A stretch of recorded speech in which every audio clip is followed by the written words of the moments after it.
Welcome to AAAmend.com audio files. My name is Auntie Jill, and this is Chapter 10 of Living Sober. Chapter 10, Making Use of Telephone Therapy. When we were first trying to achieve sobriety, many of us found ourselves taking a drink without planning to. Sometimes it seemed to happen practically without our knowing it.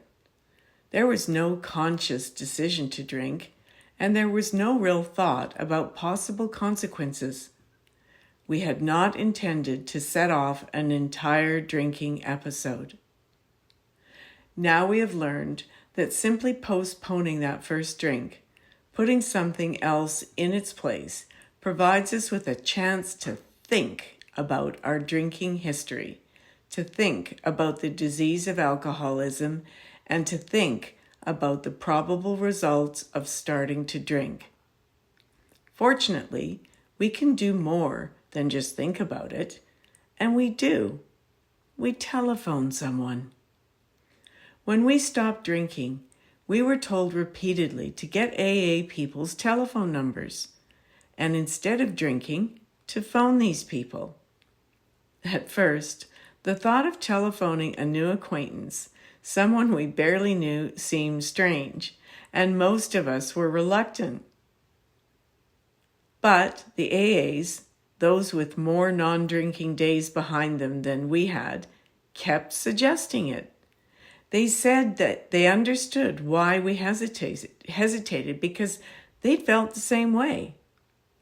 Nevertheless, they said, just try it, at least once. And so, finally, thousands and thousands of us have. To our relief, it turned out to be an easy, pleasant experience. And best of all, it worked. Maybe the quickest way to understand this before you try it is to put yourself mentally in the place of the person being called. It is a rewarding and gratifying thing to be trusted that much. So the person receiving the call is almost invariably nice, even charming, and not at all surprised, and even glad to hear from us. There's more. Lots of us have found that when we wanted to drink, we could telephone someone more experienced in sobriety than we were, and it was not even necessary to mention that we were thinking of drinking. That was often understood without a word. And it really did not matter what time we called, day or night. Sometimes, for no apparent reason, we found ourselves suddenly, inexplicably, undergoing an onslaught of sobriety, of anxiety, fear, terror, even panic, which made no sense. This happens to lots of human beings, of course, not just alcoholics. When we told the truth about the way we really felt, what we were doing, and what we wanted to do, we found we were perfectly understood. We got total empathy, not sympathy. Big difference between the two. Everyone we called, remember, had been in exactly the same boat some time or other, and they all remembered vividly. More frequently than not, only a few moments of conversation made our thought of a drink disappear. Sometimes we got practical, eye-opening information, or gentle, indirect guidance, or tough, direct, heart-to-heart advice. Sometimes we found ourselves laughing. Observers of recovering alcoholics have noticed the extensive network of informal social contacts among AA members, even when we are not at AA meetings, and often when no one is thinking or talking of drinking. We found we can have about as much social life with each other as we want, doing together the usual things friends do, listening to music, gabbing, going to plays and movies, eating together, camping and fishing, sightseeing, or just visiting in person or by note or telephone, all without the necessity of a single drink. You can add Zoom meetings and such to that today.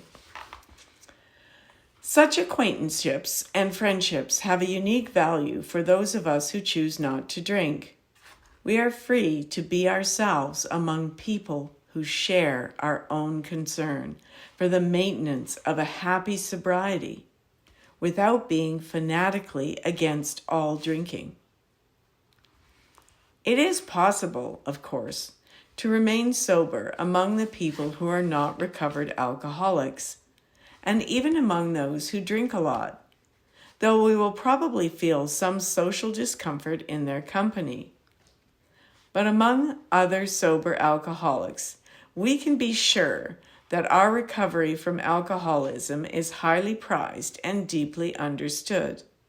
It means a lot to these friends, just as their health is cherished by us. The transition to enjoyment of sobriety sometimes begins when, newly sober, we keep in touch with others equally new at the game. At first, it often seems a little awkward to strike up friendships with people who have been sober for years. We are usually more at ease with those who, like ourselves, are just setting out toward recovery. That's why many of us make our first telephone calls about not drinking to our AA contemporaries. I call them our littermates. Telephone therapy works even when we don't know any individual to call. Since a number for AA is listed in practically every telephone directory in the United States and Canada, and now on Zoom it's everywhere, AA.org, and in many other countries. It is easy simply to dial that number and instantly to be in touch with someone who honestly understands at gut level. It may be a person we have never met, but the same genuine empathy is there. Once the first call is made, it is much, much easier to make another when it is needed. Finally, the need to talk away a desire for a drink virtually disappears for most of us. When it does, though, many of us find we have established a habit of occasional friendly telephone visits, so we keep them up because we enjoy them.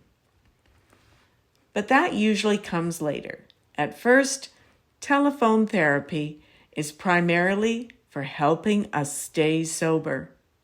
We reach for the phone instead of a drink, even when we don't think it will work, even when we don't want to. And that's the end of Chapter 10 of Living Sober. I'm Auntie Jill. Thank you for listening.